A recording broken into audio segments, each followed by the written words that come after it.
ദൈവനാമത്തിന് ഏവർക്കും സ്നേഹവന്ദനം. യെശയ്യാ പ്രവചന പുസ്തക പഠനം 19-ാം അവതരണം. ഈ പുസ്തക പഠനത്തിലേക്ക് ഏവർക്കും സ്വാഗതം. യെശയ്യാ പ്രവാചക പുസ്തകത്തിൽ നിന്നുള്ള 19-ാമത്തെ അവതരണം. യെശയ്യാ പ്രവാചക പുസ്തകത്തിൻ്റെ 9-ാം അധ്യായം 8 മുതൽ 10-ാം അധ്യായത്തിൻ്റെ 4 വരെയാണ് ഇന്നത്തെ പഠനഭാഗം. ഈ ഭാഗം നാം വിളിക്കുന്ന തലക്കെട്ട് പാപത്തിനെതിരെയുള്ള ദൈവത്തിൻ്റെ ന്യായവിധി. പാപത്തിനെതിരെയുള്ള ദൈവിക ന്യായവിധി. ദൈവത്തിൻ്റെ ന്യായവിധി. ദൈവം കണക്ക് ചോദിക്കുന്നു. 4 പാരഗ്രാഫായിട്ട് ഈ വേദഭാഗത്തെ നമുക്ക് തിരിക്കാൻ കഴിയും. ഈ 4 വേദഭാഗത്തിലും പൊതുവെ കാണുന്നൊരു പ്രയോഗമുണ്ട്. അത് 12-ാം വാക്യം, 17-ാം വാക്യത്തിൻ്റെ അവസാനം, 21-ാം വാക്യം, 10-ാം അധ്യായത്തിൻ്റെ 4-ാം വാക്യം. അവിടെ പറയുന്ന പ്രയോഗം ഇതാണ്: ഇതെല്ലാം കൊണ്ടും അവൻ്റെ കോപം അടങ്ങാതെ അവൻ്റെ കൈ ഇനിയും നീട്ടിയിരിക്കും. ഇതാണ് ഈ പ്രയോഗം. ഇതെല്ലാം കൊണ്ടും, ഇത്രയും ദൈവം ചെയ്തിട്ടും ഇതിൻ്റെ കോപം അടങ്ങുന്നില്ല, അവൻ്റെ കൈ ഇനിയും നീട്ടിയിരിക്കും. ഈ പ്രയോഗം 4 വേദഭാഗത്തിൽ കാണാൻ കഴിയും. 4 ഭാഗങ്ങളായിട്ട് നമുക്ക് തിരിക്കാം. ആദ്യം 8 മുതൽ 12 വരെയുള്ള വേദഭാഗം എഫ്രൈം അഥവാ ഇസ്രയേലിൻ്റെ ഗർവവും ഡംഭവും അഥവാ അഹങ്കാരവും. യെശയ്യാ പ്രവാചന പുസ്തകം 9-ാം അധ്യായം 8 മുതൽ 12 വരെ. കർത്താവ് യാക്കോബിൽ ഒരു വചനം അയച്ചു, അത് ഇസ്രയേലിന്മേൽ വീണും ഇരിക്കുന്നു. ഇഷ്ടികകൾ വീണുപോയി, എങ്കിലും ഞങ്ങൾ വെട്ടുകല്ലുകൊണ്ട് പണിയും. കാട്ടത്തികളെ വെട്ടിക്കളഞ്ഞുവെങ്കിലും ഞങ്ങൾ അവയ്ക്ക് പകരം ദേവദാരുക്കളെ നട്ടുകൊള്ളും എന്നിങ്ങനെ ഡംഭത്തോടും ഹൃദയ ഗർവത്തോടും കൂടി പറയുന്ന എഫ്രൈമും സമരിയ നിവാസികളായ ജനമൊക്കെയും അത് അറിയും.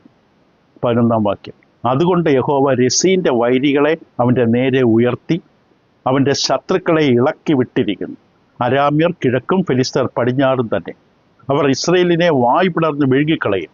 ഇതെല്ലാം കൊണ്ടും അവൻ്റെ കോപമടങ്ങാതെ അവൻ്റെ കൈ ഇനിയും നീട്ടിയിരിക്കും. എഫ്രൈം അഥവാ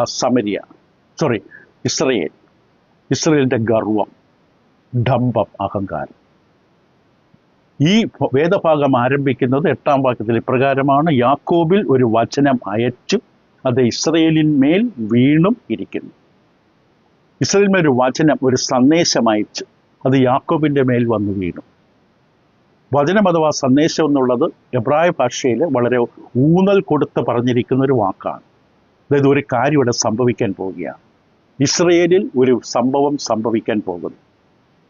വടക്കൻ രാജ്യമായ ഇസ്രയേലിനെ 3 പേരുകളിലാണ് ഇവിടെ വിളിച്ചത്. ഒന്ന് യാക്കോബ്, ഇസ്രയേൽ, എഫ്രൈം. 3ഉം ഒരു രാജ്യത്തെക്കുറിച്ച് തന്നെയാണ്. വടക്കൻ രാജ്യമായ 10 ഗോത്രങ്ങൾ നടക്കുന്ന ഇസ്രയേലിനെ കുറിച്ചാണ് ഈ 3 പേരുകളും: യാക്കോബ്, ഇസ്രയേൽ, എഫ്രൈം. കൂടാതെ സമരിയയുടെ വാസികൾ, അല്ലെങ്കിൽ അവിടെ പറയുന്ന 8-ാമത്തെ വാക്യപ്രകാരം, അല്ലെങ്കിൽ അതിൻ്റെ താഴോട്ട് വാക്യമ്പോൾ സമരിയ നിവാസികൾ എന്ന് 10-ാം വാക്യം പറയുന്നത് അവരെക്കുറിച്ച് തന്നെയാണ്. ഇസ്രയേലിൻ്റെ തലസ്ഥാനമാണ് സമരിയ. ഇവിടെ എന്താ പ്രശ്നം? ഗർവം, ഡംഭം, അഹങ്കാരം. അതാണ് ഇവിടെ ഹൃദയത്തിലെ പ്രധാനപ്പെട്ട വിഷയം.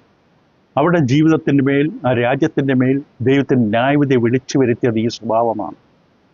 ഇവിടെ ഇതായിരുന്നു അവിടെ പാപം. സദൃശവാക്യം 16-19 ജ്ഞാനിയായ ശലോമോൻ സദൃശവാക്യത്തിൽ ഇങ്ങനെ ഒരു കാര്യം പറഞ്ഞിരുന്നു. ഇതവർ പക്ഷേ പഠിച്ചില്ല. സദൃശവാക്യം 16-ാം അധ്യായം 18-ാം വാക്യത്തിൽ ശലോമോന്റെ വാക്കുകൾ ഇപ്രകാരമായിരുന്നു. ഇവിടെ ശലോമോൻ പറഞ്ഞു: നാശത്തിന് മുമ്പേ ഉന്നത ഭാവം, നാശത്തിന് മുമ്പേ ഗർവം, വീഴ്ചയ്ക്ക് മുമ്പേ ഉന്നത ഭാവം. ഗർവിക്കുന്നവൻ തീർച്ചയായിട്ടും വീഴും. ഉന്നത ഭാവം കാണിക്കുന്നവൻ തീർച്ചയായും നശിക്കുമെന്ന് ദൈവത്തിൻ്റെ തീരുമാനമാണ്. ഇതുവർ പഠിച്ചിട്ടില്ല. ഇവരവിടെ സ്വന്തം ജ്ഞാനത്തെ ഉയർത്തുകയാണ്. ദൈവത്തിൻ്റെ ജ്ഞാനം തേടുന്നില്ല. ദൈവം എന്താണ് പറയുന്നതെന്ന് അന്വേഷിക്കുന്നില്ല. ഇസ്രായേൽ ജനങ്ങൾ അവരുടെ ജീവിതത്തിലേക്ക് അവരുടെ ഈ ഗർവം കൊണ്ടും ഡംഭം കൊണ്ടും ഉന്നതഭാവം കൊണ്ടും നാശം വിളിച്ചു കൊണ്ടുവരികയാണ്.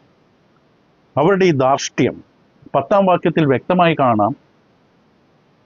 എന്നിങ്ങനെ ഡംഭത്തോടും ഹൃദയ ഗർവത്തോടും പറയുന്നത്. എന്താണ് അവർ പറയുന്നത്? ദൈവം കാട്ടത്തികളെ വെട്ടിക്കളഞ്ഞുവെങ്കിലും ഞങ്ങൾ അവയ്ക്ക് പകരം ദേവദാരുക്കളെ നടും. ദൈവം ഇഷ്ടികൾ വീണുപോയെങ്കിലും ഞങ്ങൾ വെട്ടുകല്ല് കൊണ്ട് പണിയും. ദൈവം തകർത്താലും ഞങ്ങൾ വേറെ ചെയ്യും, ഞങ്ങൾ പുതുക്കി പണിയും. ദൈവം ഞങ്ങളെ എന്ത് ചെയ്താലും ഞങ്ങൾ മറുവശത്തൂടെ വേറെ ചെയ്യുമെന്ന രീതിയിലാണ് അവർ പറയുന്നത്. എന്തെല്ലാം ദുരന്തം ഞങ്ങളുടെ ജീവിതത്തിൽ വന്നാലും ഞങ്ങൾ കൂടുതൽ നല്ല വസ്തുക്കളെ കൊണ്ട് ഞങ്ങൾ പണിയും. എന്തൊരു ഡംഭമാണ്, എന്തൊരു അഹങ്കാരമാണ്. ദൈവം അവരെ പാഠം പഠിപ്പിക്കാൻ അവരുടെ പല പണികളും തകർത്ത് കളഞ്ഞു. ഇവർ പറയുന്ന പക്ഷേ ഞങ്ങൾ ഇതിനേക്കാളും നല്ല വസ്തുക്കളെ കൊണ്ട്, വെട്ടുകല്ല് കൊണ്ട് പണിയും. കാട്ടത്തികളെ വെട്ടിക്കളഞ്ഞാൽ ഞങ്ങൾ ദേവദാരുക്കളെ കൊണ്ട് പണിയും. ഇതിനെ അഹങ്കാരം, നിഗളമെന്ന് പറയാം. ഈ ഒരു അഹന്ത നിറഞ്ഞ നിഗളം കാരണം ദൈവം അവർക്കെതിരെ ന്യായവിധിക്ക് വേണ്ടി വരികയാണ്. ദൈവം അവർക്കെതിരെ ന്യായവിധിയായിട്ട് വരുന്നതാണ് 15-ാം വാക്യം. അതുകൊണ്ട് ദൈവം യഹോവ രസീന്റെ വൈരികൾ അവൻ്റെ നേരെ ഉയർത്തി, ശത്രുക്കളെ ഇവരുടെ നേരെ ദൈവം ഉയർത്തി, അവൻ്റെ ശത്രുക്കളെ ഇളക്കി വിട്ടു ദൈവം. അതാണ് അവിടെ ഉപയോഗിച്ചിരിക്കുന്ന വാക്യം, 15-ാം വാക്യം. ശത്രുക്കൾ അവിടെ ചുറ്റും നിറഞ്ഞു, കിഴക്കും പടിഞ്ഞാറുമായി ശത്രുക്കൾ നിരന്നു. അരാമ്യർ കിഴക്കും ഫെലിസ്ത്യർ പടിഞ്ഞാറ്. രണ്ട് വശത്ത് ശത്രുക്കളെ കൊണ്ട് ദൈവം നിർത്തി. കാരണം അവരിൽ ആശ്രയിക്കുന്ന, അവരുടെ ന്യായത്തിൽ ആശ്രയിക്കും. അപ്പോൾ ദൈവം എങ്കിൽ ഞാൻ നോക്കട്ടെ നിങ്ങൾ എന്താ ചെയ്യാൻ പോകുന്നു. അവർ ചില സഖ്യ രാജ്യങ്ങളെ ആശ്രയിച്ചു. ഇപ്പോൾ ആ രാജ്യം പോലും അവർക്കെതിരെ തിരിയുകയാണ്. ദൈവത്തെ നമ്മൾ തള്ളിക്കളഞ്ഞ് നമ്മുടെ സുഹൃത്തുക്കൾ പോലും നമുക്കെതിരെ തിരിയും.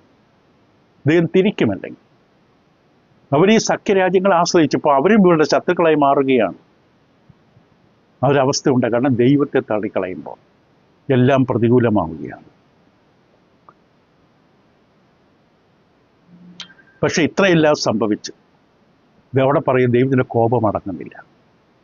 ദൈവത്തിൻ്റെ കോപം അടങ്ങുന്നില്ലെന്ന് മാത്രമല്ല, ദൈവത്തിൻ്റെ കൈ പിൻവലിക്കുന്നുമില്ല. അപ്പോൾ ഇത്രയും പോരാ, ഇത്രയും ശിക്ഷ കിട്ടിയാൽ പോരാ.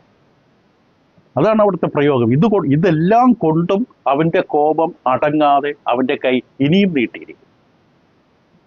അതൊരു വല്ലാത്തൊരവസ്ഥയാണ്. അതാണ് ഏറ്റവും വലിയ പ്രശ്നം. ഇതെല്ലാം സംഭവിച്ചു കഴിയുമ്പോൾ അവർ മാനസാന്തരപ്പെട്ട് ദൈവത്തിലേക്ക് മടങ്ങി വരുമെന്നാണ് സാധാരണ നമ്മൾ ചിന്തിക്കുന്നത്. പക്ഷെ സംഭവിക്കില്ല. മടങ്ങി വന്നിരുന്നെങ്കിൽ അപ്പോസ്തലരുടെ പുസ്തകം 3:19 പറയുന്ന പോലെ ദൈവസന്നിധിയിൽ നിന്ന് ആശ്വാസകാലങ്ങൾ വന്നേനെ, ഇവരെ ആശ്വസിപ്പിച്ചേനെ. പക്ഷെ ഇവർ അനുദപിക്കാനോ മാനസാന്തരപ്പെടാനോ ഇവർ തയ്യാറില്ല. അപ്പോൾ ഇത് ഒന്നാമത്തെ സെക്ഷൻ. രണ്ടാമത്തെ സെക്ഷൻ 13-17 വരെ ഇസ്രായേൽ ഛേദിക്കപ്പെടും. 9-ാമത്തെ അതിൻ്റെ 13-17 വരെ വായിച്ച് കേൾക്കാം. എന്നിട്ടും ജനം തങ്ങളെ അടിക്കുന്നവെങ്കിലേക്ക് തിരിയുന്നില്ല. ഇതൊരു വേദനാജനകമായ പ്രയോഗമാണ്. ഇത്രയും കിട്ടിയിട്ടും ജനം തങ്ങളെ അടിക്കുന്നവെങ്കിലേക്ക് തിരിയുന്നില്ല, സൈന്യങ്ങളുടെ യഹോവയെ അന്വേഷിക്കുന്നതുമില്ല. അതുകൊണ്ട് യഹോവ ഇസ്രായേലിൽ നിന്ന് തലയും വാലും പനമ്പട്ടയും പോട്ടപ്പുല്ലും ഒരു ദിവസത്തിൽ തന്നെ ഛേദിച്ചു കളയും. മൂപ്പനും മാന്യപുരുഷനും തന്നെ തല, അസത്യം ഉപദേശിക്കുന്നവൻ പ്രവാചകൻ തന്നെ, അവനാണ് വാൽ. ഈ ജനത്തെ നടത്തുന്നവർ അവരെ തെറ്റിച്ചു കളയുന്നു, അവരാൽ നടത്തപ്പെടുന്നവർ നശിച്ചു പോകുന്നു. 17-ാം വാക്യം. അതുകൊണ്ട് കർത്താവ് അവരുടെ യൗവനക്കാരിൽ സന്തോഷിക്കുകയില്ല, അവിടെ അനാഥന്മാരോടും വിധവമാരോടും അവന് കരുണ തോന്നുകയില്ല. എല്ലാവരും വഷളന്മാരും ദുഷ്കർമ്മികളുമാകുന്നു, എല്ലാ വായും ഭോഷത സംസാരിക്കുന്നു. ഇതെല്ലാം കൊണ്ടും, വീണ്ടും ആ പ്രയോഗം, ഇതെല്ലാം കൊണ്ടും അവൻ്റെ കോപമടങ്ങാതെ അവൻ്റെ കൈ ഇനിയും നീട്ടിയിരിക്കും. രണ്ടാമത്തെ തവണയാണ് ഈ പ്രയോഗം. ഇത്രയൊക്കെ ദൈവം ചെയ്തിട്ട് ദൈവം പറഞ്ഞു എൻ്റെ കോപം അടങ്ങുന്നില്ല. അപ്പോൾ ദൈവത്തെ അത്രമാത്രം കോപിപ്പിക്കുകയാണ് ദൈവമക്കൾ. ഇത് ദൈവമക്കളാണ്. അപ്പോൾ ഇത് ഇസ്രായേലിനെ ഛേദിക്കപ്പെടുന്നതിനെ കുറിച്ചാണ്. അവിടെ 13-ാം വാക്യത്തിൽ അവിടെ പറയുന്നത്, എന്നിട്ട് ജനം തങ്ങളെ അടിക്കുന്നവെങ്കിലേക്ക് തിരിയുന്നില്ല, സൈന്യങ്ങളുടെ യഹോവയെ അന്വേഷിക്കുന്നുമില്ല. അത് രണ്ടും വളരെ ഊന്നൽ കൊടുത്ത പ്രയോഗങ്ങളാണ്. ജനം, സൈന്യങ്ങളുടെ യഹോവ. എബ്രായ ഭാഷയിലെ ഈ വേദഭാഗത്തിൽ ഈ രണ്ട് വാക്ക് വളരെ ഊന്നൽ കൊടുത്തിരിക്കുകയാണ്. കാരണം ദൈവം പ്രത്യേകമായിട്ട് അവരെക്കുറിച്ചാണ് പറയുന്നത്, അവരോടാണ് സംസാരിക്കുന്നത്, ജനത്തോടാണ് സംസാരിക്കുന്നത്. ഇപ്പം ദൈവത്തിൻ്റെ ശിക്ഷാവധിയിൽ നമുക്ക് രക്ഷപ്പെടാനുള്ള ഏക മാർഗം ദൈവത്തിനടുക്കിലേക്ക് ഓടിച്ചെല്ലുകയാണ്, ദൈവത്തെങ്കിലേക്ക് തിരിയുകയാണ്. ദൈവത്തിൻ്റെ ശിക്ഷയും കോപത്തിൽ നിന്ന് രക്ഷപ്പെടാനുള്ള ഏക മാർഗം യോനേപ്പോലെ ഓടി ഒളിക്കുകയല്ല, തിരിച്ച് ദൈവത്തിൻ്റെ അടുക്കലേക്ക് തന്നെ ഓടിച്ചെല്ലുക. ദൈവത്തിൻ്റെ അടുക്കലാണ് നമുക്ക് ആശ്വാസമുള്ളത്. ഇവിടെ തലയും വാലും, മൂപ്പനും പ്രവാചകനും ഒറ്റ ദിവസം തന്നെ ഛേദിക്കപ്പെടുകയാണ്. 722 BC സമരിയയുടെ തകർച്ച. സമരിയാണ് ഇസ്രായേലിൻ്റെ തലസ്ഥാനം. സമരിയയുടെ തകർച്ചയുണ്ടായി. മാത്രമല്ല ജെരോബാം രാജാവ് രണ്ടാമൻ 746 BC അദ്ദേഹത്തിൻ്റെ മരണവും കൂടെ സംഭവിച്ചു. എന്നുവെച്ചാൽ രാജ്യത്തിൻ്റെ നേതൃത്വം തകരുകയാണ്. നേതൃത്വ ദൈവം തകർത്ത് കളഞ്ഞു. അതിനുശേഷം 6 രാജാക്കന്മാർ വന്നു. 6 രാജാക്കന്മാർ മുൻഗാമികളെ കൊന്നിട്ടും കൈയടക്കിയൊക്കെയാണ് കയറി വന്നത് രാജാവായിട്ട്. നേതൃത്വത്തിൽ കാര്യമായ പ്രശ്നം. ദൈവം ഇടപെടുകയാണ്. ഇപ്പോൾ ഒരു രാജ്യമാകട്ടെ, ഒരു സഭയാകട്ടെ, അതിൻ്റെ നേതൃത്വത്തിനേക്കാളും മുകളിൽ അത് വളരുന്നത് ബുദ്ധിമുട്ടാണ്. ഇപ്പം നേതൃത്വത്തിൽ ഇരിക്കുന്നവർക്ക് പ്രാർത്ഥനാ താല്പര്യമില്ല, വചന പഠനത്തിന് താല്പര്യമില്ല, ദൈവത്തിൻ്റെ സത്യം അറിയാൻ താല്പര്യമില്ലാത്തവരാണെങ്കിൽ ആ കൂട്ടായ്മയുള്ള ആർക്കും താല്പര്യമുണ്ടാകില്ല. ചിലയിടത്ത് നേതൃത്വത്തിന് താല്പര്യമുണ്ടെങ്കിലും ജനങ്ങൾ താല്പര്യം കാണിക്കാറില്ല. പക്ഷെ നേതൃത്വത്തിന് നിലവാരത്തിന് മുകളിലേക്ക് ഒരിക്കലും ജനം വളരാറില്ല. രാജാവിന് ദൈവഭയമുണ്ടെങ്കിൽ ദേശത്തിന് ദൈവഭയമുണ്ടാകും. നേതൃത്വത്തിൽ ഇരിക്കുന്നവർ ദൈവത്തെ ആശ്രയിക്കുന്ന പ്രാർത്ഥനാ വീരന്മാരാണെങ്കിൽ ആ ജനങ്ങൾക്കും അതിൻ്റെ സ്വഭാവമുണ്ടാകും. ഇവിടെയും അത് തന്നെയാണ് വിഷയം. ഇവിടെ 16-ാം വാക്യം പറയുന്ന പോലെ എല്ലാവരും കള്ളം പറയുകയാണ്. ഈ ജനത്തെ നടത്തുന്നവർ അവരെ തെറ്റിച്ച് കളയുന്നു, അവരാൽ നടത്തപ്പെടുന്നവർ നശിച്ചു പോകുന്നു. ഇവരെ നടത്തുന്നവർ തന്നെയാണ് ഇവരെ തെറ്റിച്ച് കളയുന്നത് എന്നുള്ള വ്യക്തമായി പറയുകയാണ്. ജനത്തിനിടയിൽ ആകപ്പാട് ആശയക്കുഴപ്പമായി. ഇവിടെ പ്രധാനപ്പെട്ട പ്രശ്നമെന്ന് പറയുന്നത് അഭക്തി. 17-ാം വാക്യം പറയുന്ന പോലെ, അതുകൊണ്ട് കർത്താവ് അവിടെ യൗവനക്കാരിൽ സന്തോഷിക്കുകയില്ല. എല്ലാ വായും ഭോഷത്വം സംസാരിക്കുന്നു. ഇതെല്ലാം കൊണ്ടും അവൻ്റെ കോപം അടങ്ങാതെ അവൻ്റെ കയ്യിൽ നീട്ടിയിരിക്കും. ദേശത്തുനിന്ന് ഭക്തി അവസാനിച്ചു. ആർക്കും ദൈവഭക്തിയില്ല.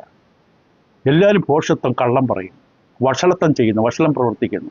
യോശുവയുടെ പുസ്തകം 7:15 ന്യായാധിപന്മാർ 19:24 ഉപയോഗിക്കുന്ന വാക്കാണ് വഷളത്വം. ഇതുകൊണ്ടൊന്നും ദൈവത്തിൻ്റെ കോപം അടങ്ങുന്നില്ല. ദൈവത്തിൻ്റെ കൈ നീട്ടിക്കൊണ്ടിരിക്കുകയാണ്. ദൈവം നേതൃത്വത്തെ തകർത്തു. ശിക്ഷകൾ പല വിധത്തിലാണ് വരുന്നത്. ദൈവം ഇതുകൊണ്ടൊന്നും ഞാൻ അടങ്ങില്ല. രണ്ടാമത്തെ നമുക്ക് അവസാനം ഒരു സമ്മറി പറയാം. മൂന്നാമതായിട്ട് 18-21 വരെ സംഹരിക്കുന്ന അഗ്നി, നശിപ്പിക്കുന്ന തീ. 18-21 വരെ യെശയ്യാവ് 9-ാം അധ്യായം. ദുഷ്ടത തീ പോലെ ജ്വലിക്കുന്നു, അത് പറക്കാരിയെ മുള്ളും ദഹിപ്പിക്കുന്നു. വനത്തിലെ പള്ളക്കാടുകളിൽ കത്തുന്നു, മുഖത്തൂണുകളായി ഉരുണ്ടുപൊങ്ങുന്നു. സൈന്യങ്ങളുടെ യഹോവയുടെ കോപം നിമിത്തം ദേശം ദഹിച്ചു പോയിരിക്കുന്നു. ജനവും തീക്കിരയായിരിക്കുന്നു. ഒരുത്തനും തൻ്റെ സഹോദരനെ ആദരിക്കുന്നില്ല. ഒരുത്തൻ വലത്തുഭാഗം കടിച്ചു പറിച്ചിട്ടും വിശന്നിരിക്കും, ഇടത്തുഭാഗവും തിന്നും, തൃപ്തി വരികയില്ല. ഓരോരുത്തൻ താന്താൻ്റെ ഭുജത്തിൻ്റെ മാംസം തിന്നുകളയുന്നു. മനേശ എഫ്രൈമിനെയും, എഫ്രൈം മനേശയും തന്നെ. അവർ ഇരുവരും യഹൂദയ്ക്ക് വിരോധമായിരിക്കുന്നു. ഇതെല്ലാം കൊണ്ടും അവൻ്റെ കോപം അടങ്ങാതെ അവൻ്റെ കൈ ഇനിയും നീട്ടിയിരിക്കും. മൂന്നാമത്തെ തവണ സംഹരിക്കുന്ന അഗ്നി. ദുഷ്ടത 18-ാം വാക്യം. ദുഷ്ടത എന്ന് പറയുന്നത് ഒരു കാട്ടുതീ പോലെയാണ് അവതരിപ്പിച്ചിരിക്കുന്നത്. അത് അതിൻ്റെ വഴിയിലുള്ള എല്ലാം സംഹരിക്കുന്നു. ദുഷ്ടതയുടെ ചുറ്റുമുള്ള എല്ലാം സംഹരിച്ചുകൊണ്ടാണ് അത് മുന്നേറുന്നത്. ഈ കാട്ടുതീയുടെ നഷ്ടം അനുഭവിച്ചിട്ടുള്ളവർക്കറിയാം. കഴിഞ്ഞ ദിവസം ഒരു വലിയ വസ്ത്രശാലയിൽ മുഴുവൻ കോഴിക്കോട് തീ പിടിച്ച് കോടിക്കണക്കിന് ഇവിടെ വസ്ത്രം കത്തിപ്പോയെന്ന് പറഞ്ഞു. അത് ജീവിതത്തിൽ ഒരിക്കൽ മാത്രം ഉണ്ടാകുന്ന ദുരന്തമായിരിക്കാം. പക്ഷെ കാട്ടുതീയുടെ ബാധ, ദുരന്തം അനുഭവിക്കുന്ന അനേകരുണ്ട് ലോകത്തിൽ. ഉള്ളതെല്ലാം നശിപ്പിച്ചുള്ളൂ. വല്ല കാറ്റും കൂടെ അടിക്കുമ്പോൾ കാട്ടുതീ ശക്തമായി പടരും. ഇതുപോലെയാണ് ഇവിടെ ദുഷ്ടത പടരുന്നത്. അതിൻ്റെ പോകുന്ന പാതയിലേക്ക് നശിപ്പിച്ചുകൊണ്ടാണ് പോകുന്നത്. ഇവിടെ 19-ാം വാക്യം പറയുന്നത്, സൈന്യങ്ങളുടെ യഹോവയുടെ കോപം നിമിത്തം ദേശം ദഹിച്ചു പോയിരിക്കുന്നു, ജനവും തീക്കിരയായിരിക്കുന്നു. ദൈവത്തിൻ്റെ കോപം നിമിത്തം ജനം കത്തുകയാണ്, തീക്കിരയുകയാണ്. ശക്തമായ വാക്കാണ്. യഹോവയുടെ കോപം നിമിത്തം ദൈവത്തിന് ദുഷ്ടതയ്ക്കെതിരെയുള്ള മനോഭാവത്തെ കാണിക്കുകയാണ്. അതിൻ്റെ ഭവിഷ്യത്ത് കാണിക്കുകയാണ്. ജനം നശിക്കുകയാണ്. ദൈവത്തിൻ്റെ കോപം അവരുടെ മേലുണ്ട്. കാരണം പ്രത്യേകിച്ച് ഇവിടെ പറയുന്ന കാരണം, ആർക്കും മറ്റുള്ളവരോട് സഹതാപമില്ല. ഇവിടെ പറയുന്ന കാരണം ഇതാണ്. ഒരുത്തനും 20-ാം വാക്യം, ഒരുത്തനും തൻ്റെ സഹോദരനെ ആദരിക്കുന്നില്ല. 19-ന്റെ അവസാനവും 20-ാം വാക്യത്തിൽ ഒരുത്തനും തൻ്റെ സഹോദരനെ ആദരിക്കുന്നില്ല. ആരും മറ്റുള്ളവരെ കരുതുന്നില്ല. ദൈവം ചൂണ്ടിക്കാണിച്ചൊരു പ്രശ്നം അതാണ്. പാപം എപ്പോഴും ബന്ധങ്ങളെ തകർക്കും. ഏറ്റവും അടുത്ത ബന്ധം പോലും തകർക്കുന്നത് പാപമാണ്. പൈസ ഇല്ലാത്തത് കൊണ്ടല്ല, സ്വന്തം വീടില്ലാത്തത് കൊണ്ടല്ല, സൗന്ദര്യമില്ലാത്തത് കൊണ്ടല്ല. ബന്ധങ്ങൾ തകർക്കുന്ന പാപമാണ്. ഇവിടെ ദൈവത്തിൻ്റെ മക്കളെ കൊണ്ടാണ് ഈ പറയുന്നത്. ഇവിടെ പറയുന്ന 20-ാം വാക്യം വളരെ ഭയപ്പെടുന്ന, ഒരുത്തം വലത്തു ഭാഗം കടിച്ചു പറിച്ചിട്ടും വിശന്നിരിക്കും, ഇടത്തുഭാഗവും തിന്നും, തൃപ്തി വരികയില്ല. ഓരോരുത്തൻ താന്താൻ്റെ ഭുജത്തിൻ്റെ മാംസം തിന്നുകളയും. നരഭോജികളെ പോലെയാണ് അവതരിപ്പിച്ചിരിക്കുന്നത്. ഒരാൾ മറ്റുള്ളവരെ കടിച്ചു പറിച്ച് തിന്നുകയാണ്, മറ്റുള്ളവരെ നശിപ്പിക്കുകയാണ്. നമ്മൾ വസ്തു കഴിക്കുമ്പോൾ അത് നശിക്കുകയാണ്. ആ തരത്തിലുള്ള പ്രയോഗമാണ് ഇവിടെ ഉപയോഗിക്കുക. പൗലോസ് അപ്പോസ്തലൻ ഗലാത്യ ലേഖനം 5-ാം അധ്യായം 15-ാം വാക്യത്തിൽ ഇതേ പ്രയോഗം ഉപയോഗിക്കും. നിങ്ങൾ അന്യോന്യം കടിക്കുകയും തിന്നുകളയുകയും ചെയ്താലോ ഒരുവനാൽ ഒരുവൻ ഒടുങ്ങിപ്പോകാതിരിക്കാൻ സൂക്ഷിച്ചുകൊള്ളുകയും. അന്യോന്യം കടിക്കുകയും തിന്നുകളയുകയും ചെയ്യുക, ഇതൊരു പ്രയോഗമാണ്. അതാണ് ഇവിടെ സംഭവിക്കുന്നത്. വലതുഭാഗം കടിച്ചു പറിക്കുന്നു, ഇടതുഭാഗം കടിച്ചു പറിച്ച് തിന്നുന്നു, എന്നിട്ട് അവർക്ക് തൃപ്തി വരുന്നില്ല. ഇവിടെ പറയുന്നത് സമരിയ എഫ്രൈമിനെയും എഫ്രൈം സമരിയെയും ഇരുവരും ചേർന്ന് യഹൂദയ്ക്ക് വിരോധമായി പരസ്പരം കടിച്ചു പറിച്ച് തിന്നുകയാണ്. ഇസ്രായേൽ ജനങ്ങൾക്ക് ഒരിക്കലും മാനസാന്തരം നൽകില്ല. ഇപ്പോൾ ദൈവം പറഞ്ഞു, എൻ്റെ കൈ ഇനി നീട്ടി തന്നെ ഇരിക്കും. ഇതെല്ലാം കൊണ്ട് അവൻ്റെ കോപം അടങ്ങില്ല. അവസാന ഭാഗം 10 മുതൽ 1 മുതൽ 4 വരെ. സാമൂഹ്യ അനീതിയുടെ നാശം, വിനാശകേതു, സാമൂഹ്യ അനീതി നഷ്ടപ്പെടുന്ന അവസ്ഥ. ദരിദ്രന്മാരുടെ ന്യായം മറിച്ചു കളവാനും എൻ്റെ ജനത്തിലെ എളിയവരുടെ അവകാശം ഇല്ലാതാക്കുവാനും വിധവമാർ തങ്ങളുടെ കൊള്ളയായി തീരുവാനും അനാഥന്മാരെ തീക്ക് ഇരയാക്കുവാനും തക്കവണ്ണം നീതികെട്ട ചട്ടം നിയമിക്കുന്നവർക്കും അനർത്ഥമെഴുതി വെക്കുന്ന എഴുത്തുകാർക്കും അയ്യോ കഷ്ടം. സന്ദർശന ദിവസത്തിലും ദൂരത്തുനിന്ന് വരുന്ന വിനാശത്തെങ്കിലും നിങ്ങൾ എന്ത് ചെയ്യും? സഹായത്തിനായിട്ട് നിങ്ങൾ ആരുടെ അടുക്കൽ ഓടിപ്പോകും? നിങ്ങളുടെ മഹത്വം നിങ്ങൾ എവിടെ വെച്ചുകൊള്ളും?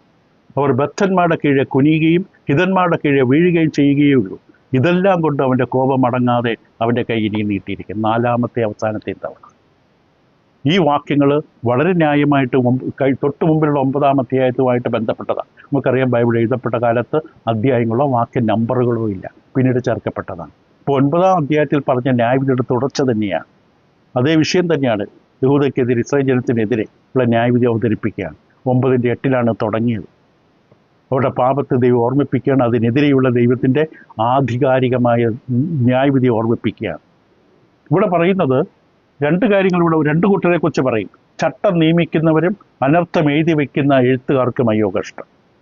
ചട്ടം നിയമിക്കുക, ചട്ടമുണ്ടാക്കുന്നവർ, അനർത്ഥം എഴുതി വയ്ക്കുന്നവർ, അവരുടെ സാമൂഹ്യ നീതിയെ നിഷേധിച്ചുകൊണ്ടാണ്.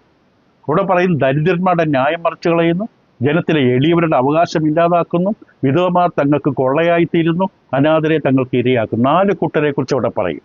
ദരിദ്രർ, എളിയവർ, വിധവമാർ, അനാഥർ. അവർക്ക് ലഭിക്കേണ്ട നീതി കൊടുക്കുന്നില്ല, ന്യായം അവർക്ക് കൊടുക്കുന്നില്ല.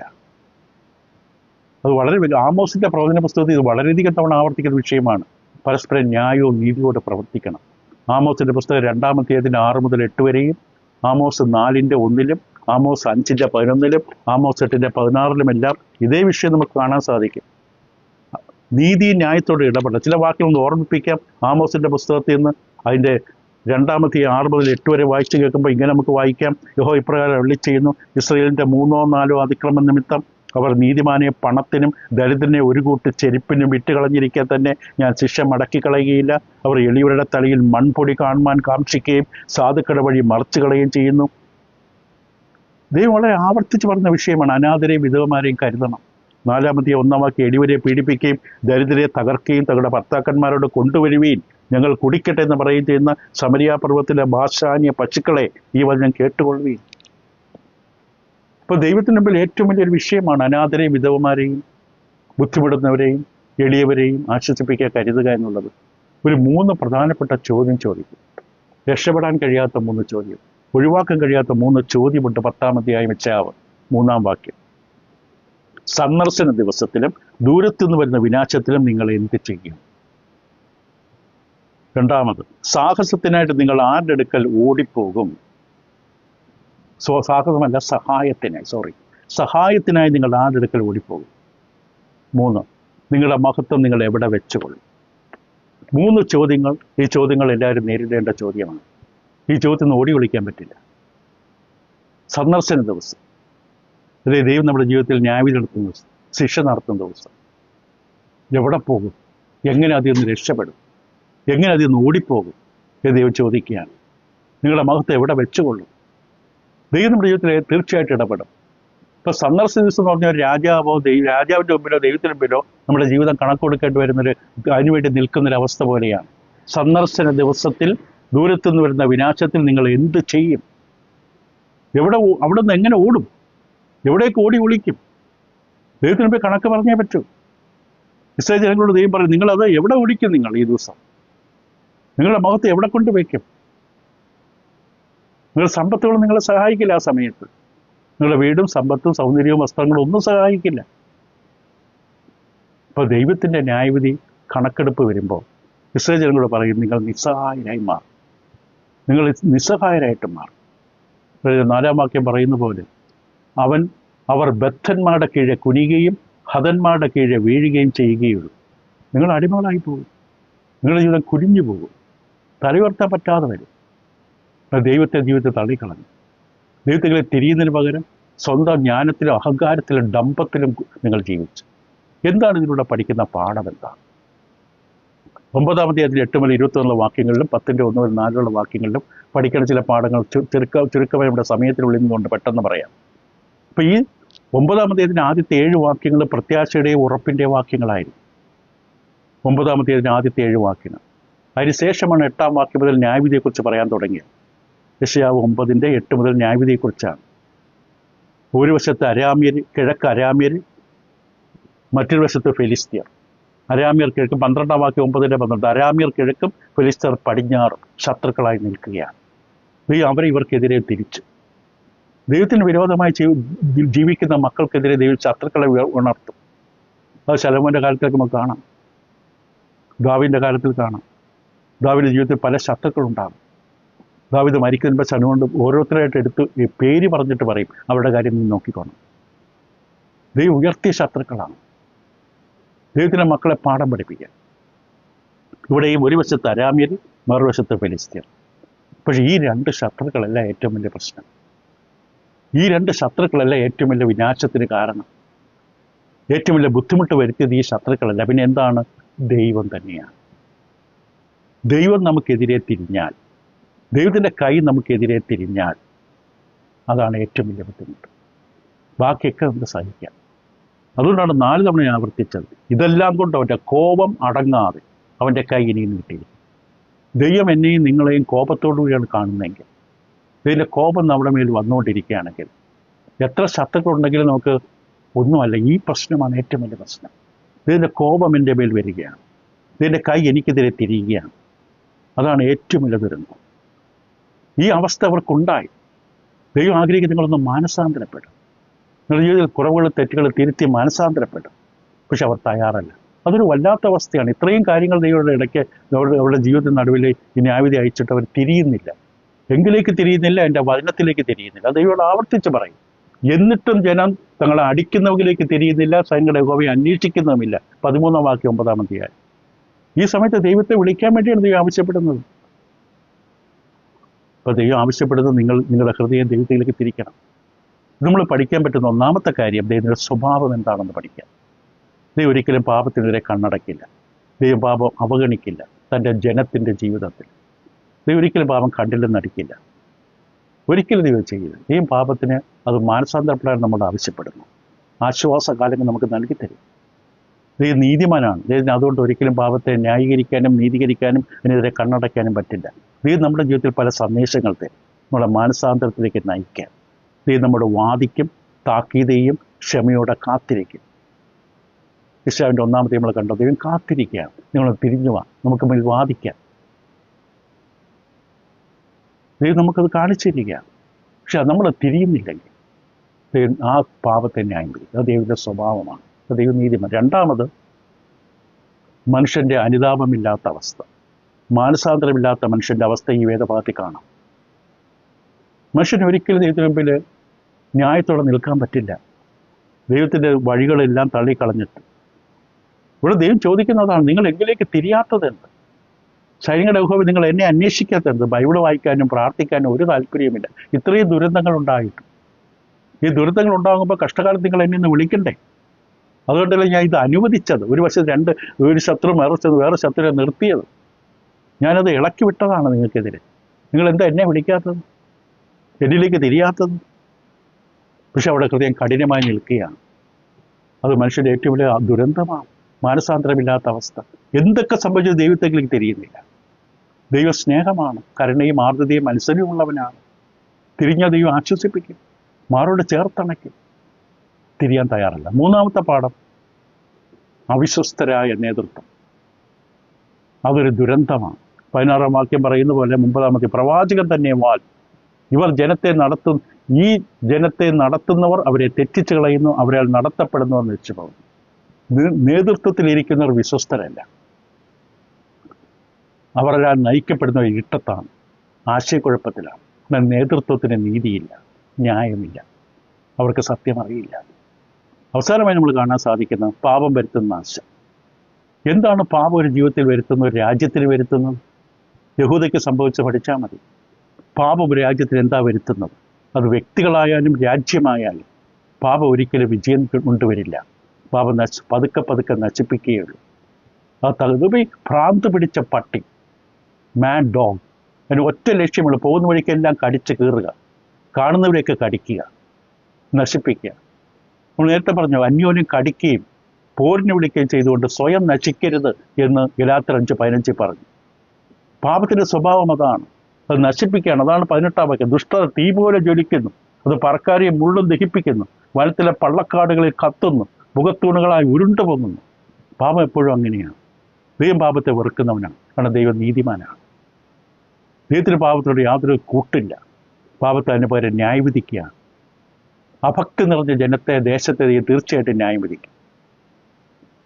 ആ ദേശത്ത് ആരൊക്കെ ഉണ്ടെന്ന് പറഞ്ഞാൽ ദൈവം പറയും, മോശയും ദാനിയേലും യോബും നോഹയും ദേശത്തുണ്ടായിരുന്നാൽ പോലെ അവരവരുടെ നീതിയാൽ അവർ 3 പേർ മാത്രമേ രക്ഷിക്കപ്പെടുകയുള്ളൂ.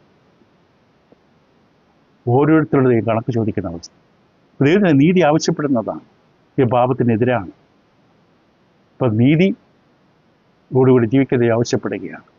10-ാം അധ്യായത്തിൻ്റെ ആദ്യ 4 വാക്കിൽ പറയുന്ന ഒരു പോയിന്റ് മാത്രം പറഞ്ഞിട്ട് ബാക്കി അടുത്തോളം ചിന്തിക്കാം. അപ്പോൾ നമ്മളൊരു കാര്യം നേരത്തെ പറഞ്ഞു, പാപം എല്ലാ ബന്ധങ്ങളെ തകർക്കും. പാപമാണ് ഏറ്റവും വലിയ ദ്രോഹം. ഇവരുടെ പ്രശ്നം കിഴക്കുള്ള രാജ്യം അരാമ്യരും പടിഞ്ഞാറുള്ള ഫെലിസ്തീനുമല്ല ഇവിടെ യഥാർത്ഥ പ്രശ്നം. ഇവരുടെ ഈ കഷ്ടതയുടെയും ദുരന്തത്തിൻ്റെ കാരണം ദൈവം അവർക്കെതിരെ തിരിയുകയാണ്. ദൈവത്തിൻ്റെ കൈ അവർക്കെതിരെ തിരിയുകയാണ്. അത് നമ്മുടെ ജീവിതത്തിൽ വന്നു കഴിഞ്ഞാൽ അതിനേക്കാളും വലിയ പ്രശ്നം എന്തുണ്ട്? അപ്പോൾ പാപത്തിൻ്റെ ഏറ്റവും ഭയാനകമായ അവസ്ഥ എന്ന് പറയുന്നത് ഇവിടെ നമ്മൾ കാണുന്നൊരു വിഷയം 10-ാം അധ്യായത്തിൽ അനാഥരെ, വിധവമാരെ, നമ്മൾ പറഞ്ഞ 4 കൂട്ടരെ, ദരിദ്രർ, എളിയവർ, വിധവമാർ, അനാഥർ, അവരെ ഒരു കരുതലുമില്ല.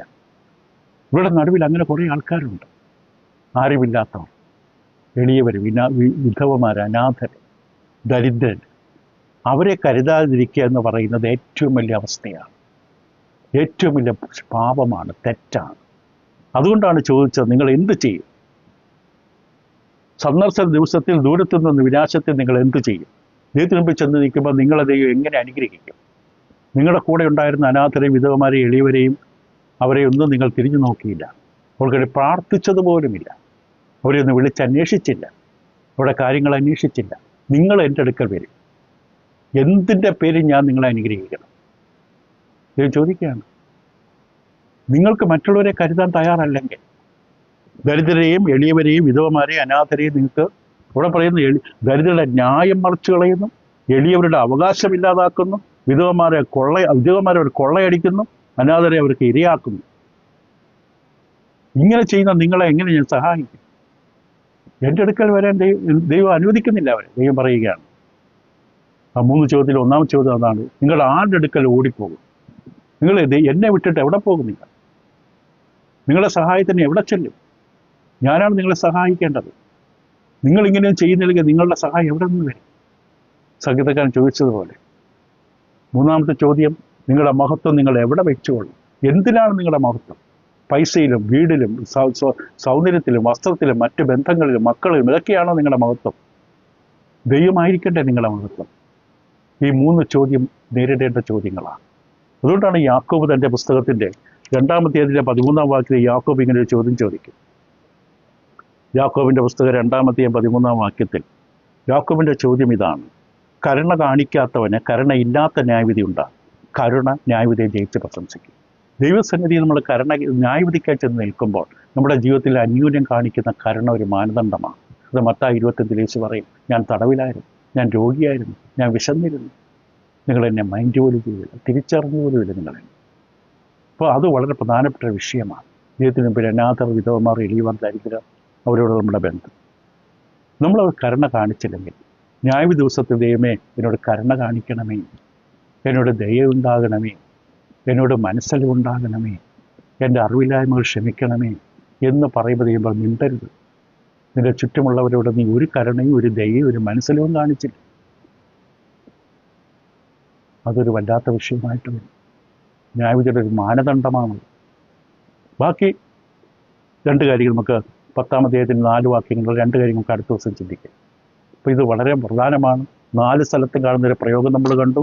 ഇതെല്ലാം കൊണ്ടും അവൻ്റെ കോപം അടങ്ങാം. ഇതിൻ്റെ കോപം അടങ്ങുന്നില്ല. ഒരു വിധത്തിൽ കർത്താവ് യേശു ക്രൂസിലെ പരമയാഗത്തിലൂടെ മാത്രമാണ് ക്രിസ്തുവിൻ്റെ ദൈവത്തിൻ്റെ കോപം അടങ്ങിയത്. ദൈവം കോപിക്കും. കോപിഷ്ഠനാണ് ദൈവം.